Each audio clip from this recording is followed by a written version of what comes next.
Olá, meus alunos, bem-vindos a mais uma aula e, de novo, uma aula sobre juros compostos.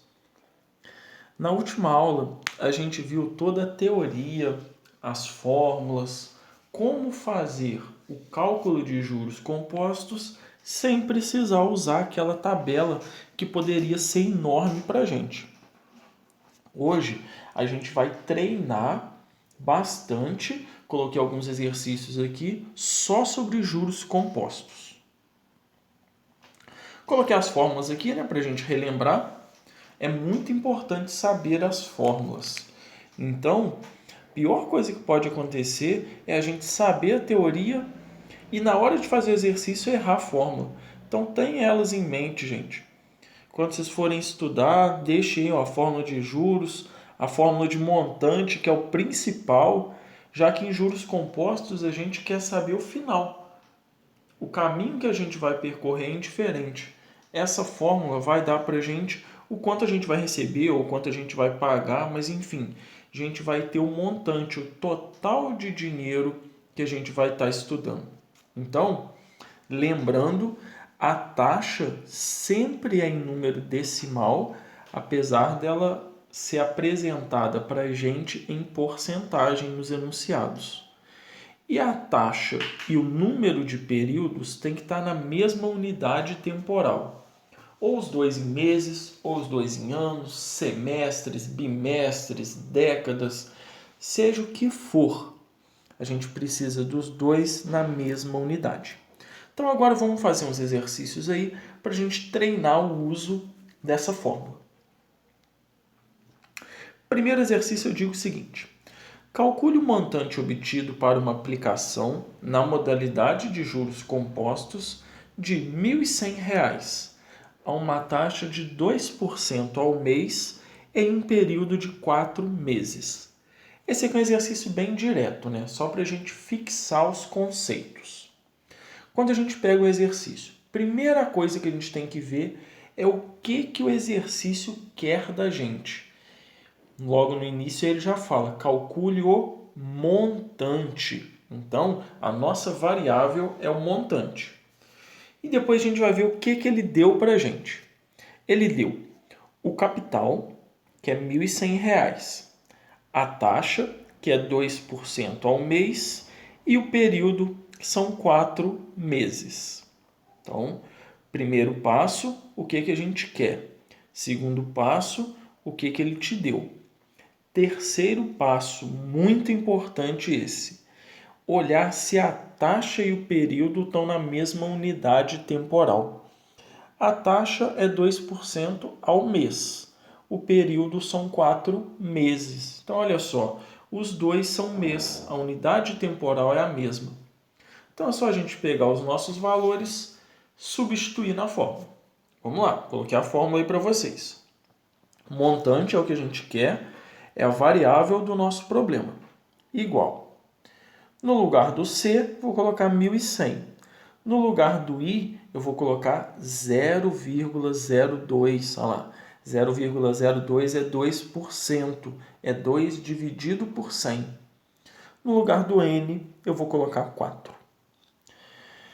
Essa parte de juros compostos tem alguns cálculos trabalhosos. Não difíceis, mas trabalhosos. Esse é um exemplo. A gente tem 1,02 elevado a 4, ou seja, 1,02 multiplicado por ele mesmo 4 vezes.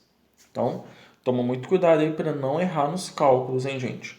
Fica bem atento, conta, eu tenho certeza que vocês já sabem fazer. Vocês não estão no 8º ano à toa. 1.100 vezes 1,0824 vai dar R$ 1.190,67. Importante também, dinheiro, 2 casas decimais, são centavos, Nenhuma, nem 3, sempre 2 casas decimais. Beleza? Vamos fazer exatamente a mesma coisa com todos os outros exercícios. Exercício 2. Vamos ler o enunciado. Felipe fez um empréstimo de R$ 50.000 no banco por 6 meses. O valor a ser obtido foi calculado na modalidade de juros compostos de 4% ao mês. Quanto Felipe precisou devolver ao banco? Quando a gente pega um dinheiro emprestado, né, a gente tem que pagar o dinheiro que a gente pegou mais uma quantia, que é o juro. É isso que a gente vai calcular aí agora. Quanto ele precisa pagar de volta o banco? Então, isso que a gente vai calcular é o nosso montante, é o dinheiro total que a gente vai dar para o banco. O capital de investimento, 50 mil. A nossa taxa, 4% ao mês. 4%, 0,04. Durante 6 meses. Lembra daquele passo importante? Olhar se a taxa e o período estão na mesma unidade temporal. Nesse caso, está também, olha lá. A taxa 4% ao mês, o período 6 meses. Então, só substituir na fórmula, fazer conta. Fazendo as contas com bastante cuidado, com bastante atenção, a gente chega aí R$ 63.265,95. 95 centavos, sempre duas casas decimais. Beleza? Um exercício simples, mas que requer uma atenção para a gente conseguir chegar na resposta certa. Exercício 3. Uma instituição financeira está oferecendo uma aplicação a uma taxa de 1,17% ao mês, com rendimento mensal no sistema de juros compostos. Quanto receberá aproximadamente ao término de um ano uma pessoa que aplicar R$ 25 mil? Se ele quer saber quanto receberá, ele quer saber o total de dinheiro dessa pessoa, né? O montante. O capital aplicado, R$ 25 mil. A taxa, ele deu aí 1,17% ao mês e o período, 1 ano. Ele falou aí. Então vamos ver. A taxa e o período. A taxa é mensal. O período é 1 ano. Então, olha lá. Unidade diferente, né? Uma está em mês, outra está em ano. Então, a gente obrigatoriamente tem que fazer essa transformação. Coloquei de vermelho em letras maiúsculas, né? Muito importante. 1 ano igual a 12 meses. Por isso que no lugar do N, que é o período de tempo, a gente vai colocar 12. Não vai colocar 1. Beleza? De novo aí, né? Cálculos também longos de se fazer, trabalhosos, mas não difíceis. Fazendo todos os cálculos certos, chegamos aí R$ 28.742,50. Duas casas decimais, tem que colocar 50, não pode colocar 5. Dinheiro sempre duas casas decimais. Então, R$ 28.742,50. Beleza? O número 4 é uma extensão do número 3. Ele diz o seguinte: usando os mesmos dados do exercício 3, calcule quanto uma pessoa deve aplicar para ter aproximadamente R$ 50 mil ao término de um ano. Agora já trocou as coisas, né? Ele quer saber o quanto a gente tem que aplicar, ou seja, ele quer saber qual é o capital que a gente tem que colocar. Então, nesse enunciado, nesse exercício, a nossa variável não é o montante, é o capital. O montante ele deu, que é R$ 50 mil.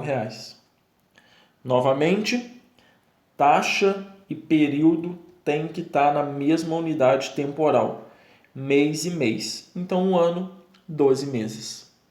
Substituindo na fórmula aí, vamos achar que ele tem que entrar com um capital de R$ 43.489,61. Então, tomando muito cuidado com os cálculos de novo, a gente consegue chegar em quanto dinheiro ele tem que investir. No mais, galera, façam aí, refaçam, calculem, treinem. Fiquem atentos ao Google Sala de Aula, eu vou estar mandando listas de exercícios lá para vocês fazerem. Qualquer dúvida, vocês podem me contatar. Vocês têm aí meu número pessoal, fiquem à vontade para tirar alguma dúvida, alguma coisa que vocês não entenderam. Beleza? Um abraço aí, Bom estudo a todos!